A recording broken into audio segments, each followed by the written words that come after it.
Hello students of Standard 8. DAV Mobile Public School welcomes you all in e-learning classes. Here is Pushpa today, your social science teacher. Students, today's topic is the nationalist movement part 2nd.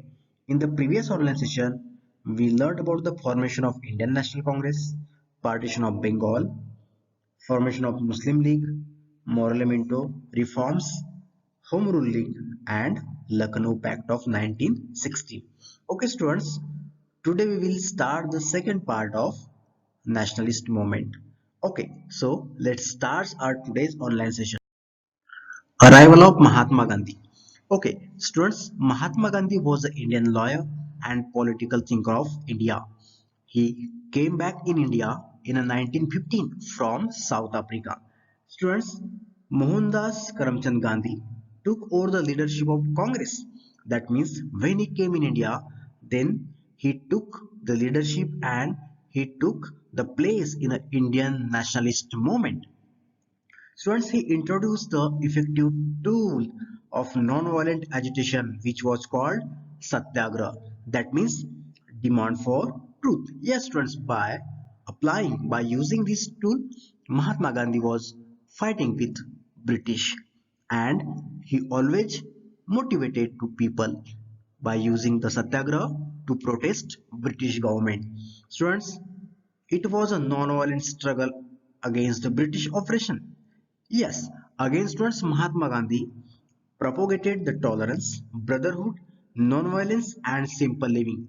These principles were applied by the Mahatma Gandhi to protest British activities, and by using these principles Mahatma Gandhi succeed to run the nationalist movement. Okay, again students, Mahatma Gandhi ji motivated to people to apply to adopt tolerance, brotherhood, and simple living and the non-violence. That means the ahimsa. Okay, students, Gandhiji realized that social reforms were necessary for a truly nation struggle.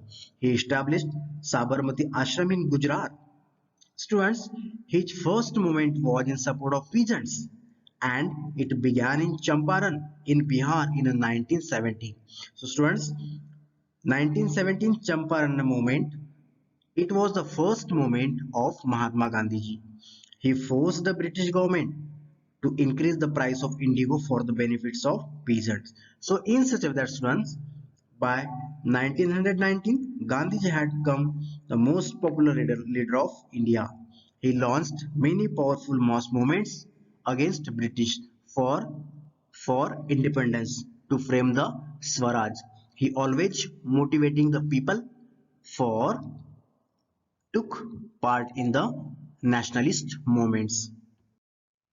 Next point is Government of India Act of 1919. Students, it's also called Montagu Chelmsford Reforms. Okay, the Government of India Act 1919 was an act of the British Parliament that sought to increase the participation of Indians in the British government activity. Students, what are the features of this act? Listen, it relaxes the central control over the provinces by democrating and separating the central and provincial subjects. Second, it further divided the provincial subjects into two parts, transferred and reserved. It introduced for the first time bicameralism and direct election in the country. So students, these are the features of Government of India Act 1919. Students, British introduced another set of reforms to appease the people, but the reforms were insignificant. The number of elected members was increased in legislature assembly and council of states, but there was no change in the location of the power. Students, the system of dual government was introduced. Yes, according to this act, there was dual system government. Students, according to this law, all important subjects like finance, and police were under the control of the governor and the Indian ministers. Students, but the real power still remained with the British officials. Indians were very disappointed by the reforms. Students, Ultimately, British government introduced some reforms, but beside that, all toll powers just remained in the hands of British officials. So that's why Indian peoples were very disappointed by this reform. So that's why they objected, and this act was rejected by the Indians.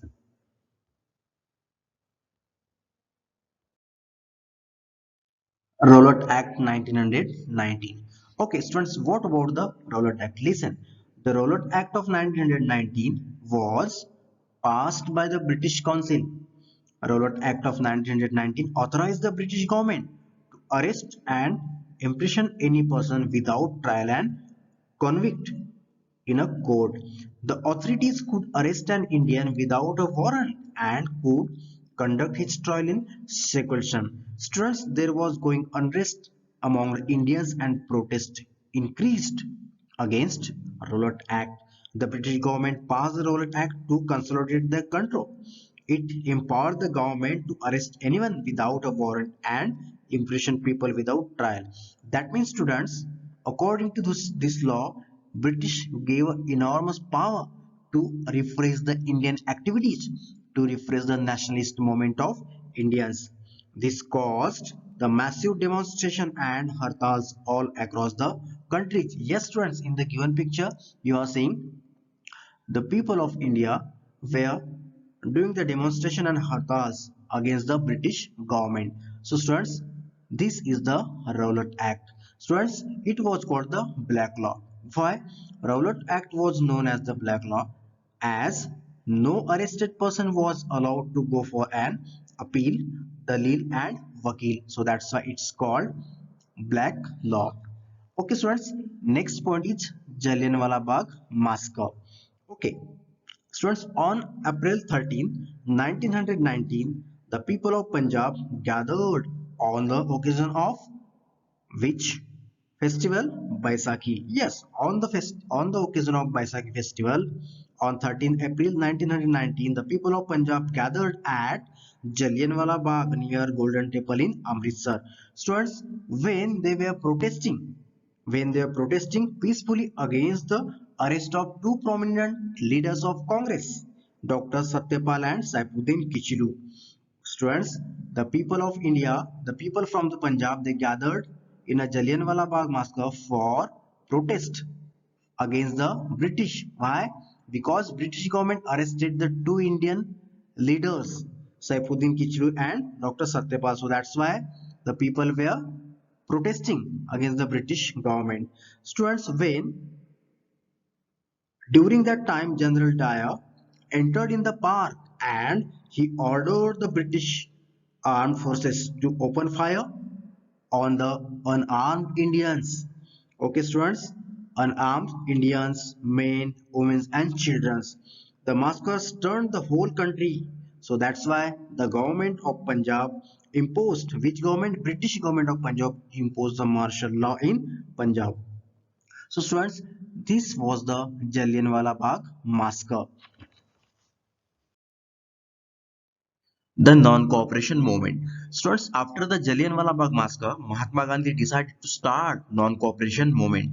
Students, what was the basic aim of non-cooperation movement? Listen, to unify Hindu and Muslims.